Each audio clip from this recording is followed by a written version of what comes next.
사랑하는 성도 여러분, 7월 7일 월요일 아침입니다. 하나님의 은혜와 평강이 함께하기를 축복합니다. 좋아요, 구독 꼭 눌러주세요. 우리 천만 성도 큐티하는 그날까지 함께 달려가도록 하겠습니다.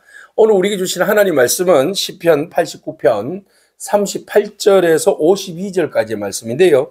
우리 함께 46절과 7절, 8절 말씀까지 같이 읽도록 하겠습니다.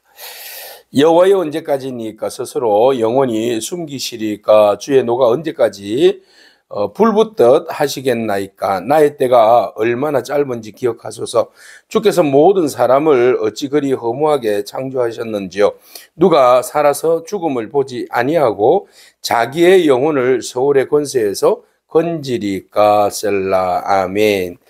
하나님께서 다윗에게 약속하신 그 왕위가 영원하리라고 그렇게 이제 약속하셨는데요. 그 모든 것들은 하나님의 성실과 인자하심으로 주어진 선물이죠. 그래서 시편 기자는 지금 나라가 망하고 왕위가 완전히 무너지고 어려운 가운데서 어떻게 하든지 하나님께서 주신 그 소망에 끈을 붙들려고 지금 몸부림치고 있습니다.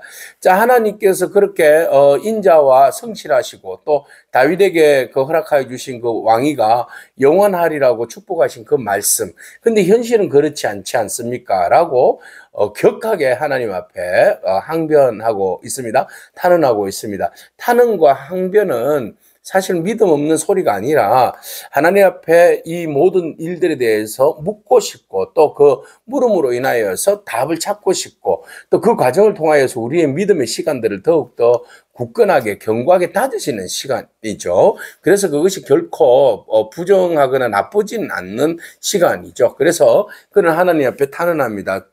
그러나 주께서 주의 기름 부음 받은 자에게 놓아사 물리쳐서 버리셨습니까? 이렇게 이야기합니다. 하나님께서 특별히 기름 부으셨는데 그 왕위를 말이죠. 다윗의 왕위를. 근데 지금은 하나님께서 놓아셔서 그들을 물리치시고 버리셨습니까? 하나님 주의 종에게 하셨던 그 언약을 미워해서 그의 관을 땅에 욕되게 던지셨습니다. 그 모든 하나님께서 만들어주신 그 울타리도 파괴하셨고 요새도 무너뜨리셨어요. 길로 지나가는 자들에게 다 탈취당하게 하셨어요. 그의 이웃에게 욕을 당하게 하셨어요. 이게 도대체 말이 되는 이야기입니까? 어쩌면 이렇게 허무하게 모든 것들이 다 무너지는 것입니까? 라고 하나님 앞에 항변하는 거죠. 그래서 주께서 대적의 손을 오히려 높여가지고 그의 백성의 손을 높이는 것이 아니라 주의 대적의 손을 높였어요. 그들의 모든 원수들은 그렇게 기쁘게 하셨습니까? 왜 저들을 기쁘게 하고 저들의 대적의 손을 들어서 우리를 망하게 하는 겁니까? 그의 칼날을 둔하게 하사 그가 전장에서 더 이상 버티지 못하게 하셨습니까?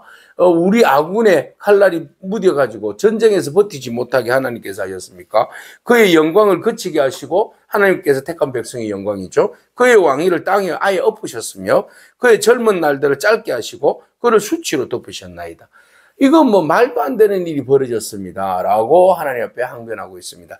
자, 여기에서 항변은 자기가 잘못을 깨닫지 못하고 그냥 하나님 앞에 넋두리만 한다. 이건 아니죠. 그죠? 이 안에는 철저하게 우리의 과거를 돌아보는 회개와 또 하나님의 긍휼을 구하는 그런 간절함이 사실 이 안에 들어 있는 거죠. 그래서 우리가 이것을 이제 하나님의 징계의 과정이라고 볼 수 있는데요.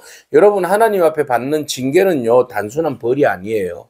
네. 우리가 단순한 믿음의 사람들에게 주어진 그 징계는 단순한 벌이 아니라 하나님의 백성들로 하여금 하나님의 언약 안에서 다시 돌아오게 하시는 하나님의 그 사랑의 손길이다라는 것이죠.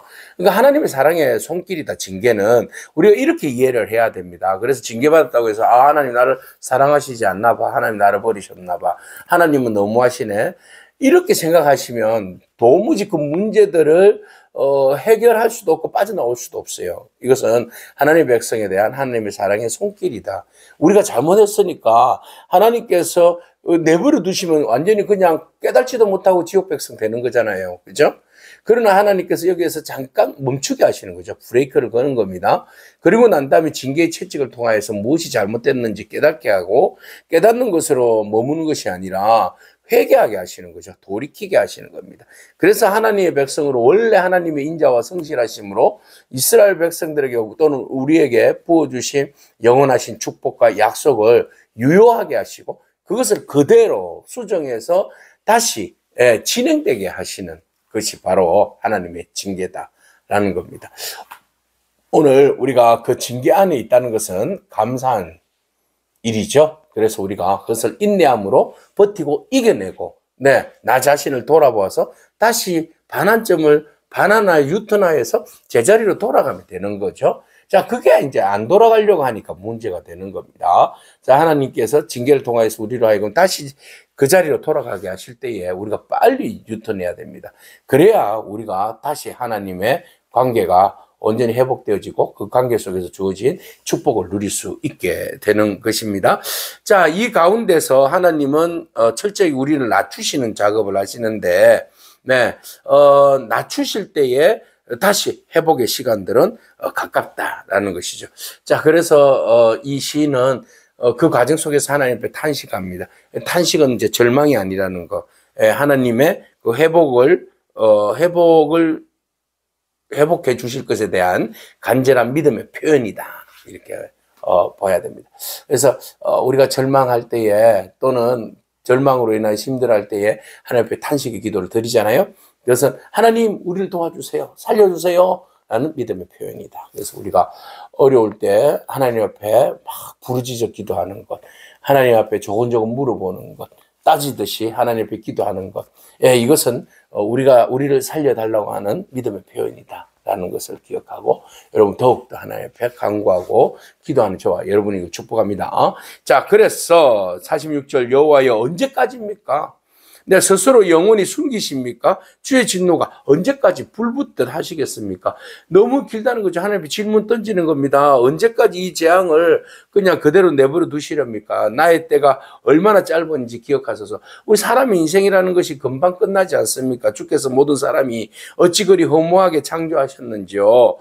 모든 사람을. 근데 우리 피조물들은 아무것도 아닌데 그냥 짧은 인생인데 누가 살아서 죽음을 보지 아니하고 자기의 영혼을 서울의 건세에서 건지니까, 우리 죽으면 그냥 끝나는 인생인데 하나님, 이런 우리가 인생을 살고 있어요. 근데 우리가 이렇게 그 짧은 인생마저도 이렇게 하나님의 진노로 인하여서 우리가 어려움을 당하고 있는데 주여 어찌합니까? 라고 탄식하고 있어요. 자, 그래서 이 모든 것들을 사실은 이 시인은 이게 하나님이 징계인 것을 인정하는 거예요. 여러분, 인정하는 게 중요합니다. 이것이 하나님으로부터 내가 징계를 받고 있다라는 것을 하나님 앞에 인정할 때 비로소 우리는 하나님의 자비를 입을 수 있어요. 하나님 은혜를 입을 수 있어요. 자, 그래서 하나님 49절에 주여 주의 성실하심으로 다윗에게 맹세하신 전에 인자하심이 어디 있나이까 그랬어요. 이것은 뭐 따지는 듯이 보여지지만 사실 주의 성실하심과 다윗에게 맹세하신 그 인자하심을 우리에게 베풀어 주소서. 하나님의 성실과 그 인자하심은 영원하시지 않습니까? 라고 이야기하면서 하나님께서 약속하신 그 신실하신 약속을 상기하게 하고, 또 하나님께서 그것을 은혜로 유효하게 하셔서 우리에게 은혜를 베풀어 주시옵소서, 이렇게 기도하는 겁니다. 자, 우리가 기도도 하나님 말씀을 알아야 기도하는 거예요.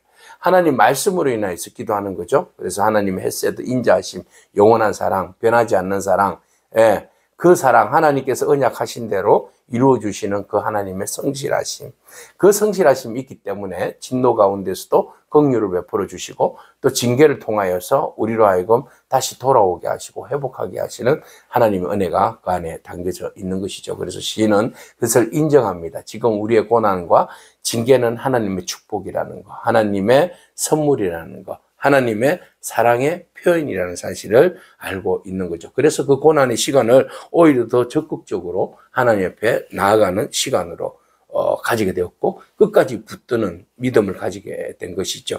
오늘 우리에게 인생에 있어서 답답한 가운데 하나님 앞에 여러 가지 질문들을 던질 수 있어요.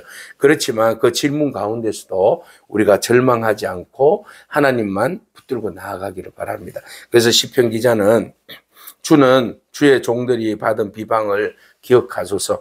많은 민족의 비방이 내 품에 있사오니 여호와여, 이 비방은 주의 원수들이 주의 기름 부음 받은 자의 행동을 비방하는 것입니다 라고 말하고 있어요. 하나님이 세운 자를 비방하고 하나님이 세운 자를 욕되게 하는 이 민족들을 하나님 징계해 달라고 오히려, 그죠? 그곳으로부터 하나님 비방받지 않도록 우리를 구원해 달라고 그렇게 간구하고 있는 겁니다. 이것이 진짜 믿음입니다. 그래서 마무리를 그는 이렇게 말하고 있어요. 여호와를 영원히 찬송할지어다. 아멘, 아멘. 네, 이게 끝에 있는 신앙적 고백, 그죠? 진심이에요, 진심. 그 전에 막 하나님이 어떻게 해서 이랬습니까? 저랬습니까? 왜 우리로 하여금 힘들게 만듭니까? 죽도록 만듭니까? 막 이렇게 말하지만 그것은 진심이 아니다. 예, 그 안에는 간절한 반어법이다. 그죠? 간절한. 하나님, 제발 좀 살려주세요. 우리가 잘못했으니까 살려주세요. 하나님의 인자와 성실이 아니면 우리는 살아날 길이 없사오니 하나님께서 우리를 붙들어 주세요. 그러면서 나아가는 기도였고, 마지막은 무엇을 끝납니까? 찬양으로 끝나는 겁니다. 예, 찬양이 능력이에요. 찬양은 하나님을 전적으로 신뢰한다는 신앙적 고백이기도 하죠. 오늘 우리가 어떠한 어려운 일 당하더라도 하나님 말씀을 기억하고 주의 인자와 성실하심 반드시 우리를 구원하시리라는 그 믿음 가지고, 징계는 선물이다. 우리로 하여금 하나님 앞에 더 가까이 나오게 하는 그런 하나님의 사랑의 손길인 것을 기억하면서 여러분 인내하시고 고난 가운데 깨달아서 믿음으로 주님 앞에 나아가고 또 그 시간들을 찬미로 찬양으로 그 모든 시간들을 극복하고 이겨내기를 축복합니다. 아멘. 기도하겠습니다. 주님 감사합니다. 하나님, 주의 징계는 단순한 벌이 아니라 다시 하나님의 백성들로 하여금 주께 돌아오게 하시는 사랑의 손길인 것을 우리가 깨달아 봅니다. 하나님, 많은 시간들, 또 절망의 시간들, 나 혼자라는 외로움의 시간들을 우리가 경험하고 있는데, 이 모든 시간 속에 우리가 좌절하거나 넘어지거나 완전히 무너지는 그런 삶이 되지 아니하도록 항상 우리의 발목을 주의 믿음으로 세워주시고 붙들어 주시고, 또 하나님은 의지하며 나아갈 수 있도록 주여 인도하여 주시옵소서. 이 모든 과정들을 이겨내고 또 회개함으로 더욱더 하나님의 신실한 백성으로 굳건하게 다져지는 그런 저희들 되게 하여 주시옵소서. 환난 날에 주님만 부르옵니다. 환난 날에 주님만 찾사옵고 환난 날에 입술을 열어 주님만 찬미합니다. 하나님, 오직 어떤 상황을 겪는다 할지라도 그 상황을 극복하게 하시고, 그 상황이 어려운 가운데서도 하나님을 예배하고 찬양할 수 있는 성숙한 저희들의 믿음이 되게 하여 주시옵소서. 예배하고 찬양할 때 하나님, 우리의 모든 근심과 걱정과 환난과 핍박이 다 사라지게 하시고 하나님의 인자와 그 성실하심으로 다시 우리에게 허락하고자 하시는 그 구원의 은혜가 우리 안에 열매 맺게 하여 주옵소서. 예수님에게 하신 이름으로 기도합니다. 아멘. 오늘도 믿음으로 승리하길 축복합니다. 아멘.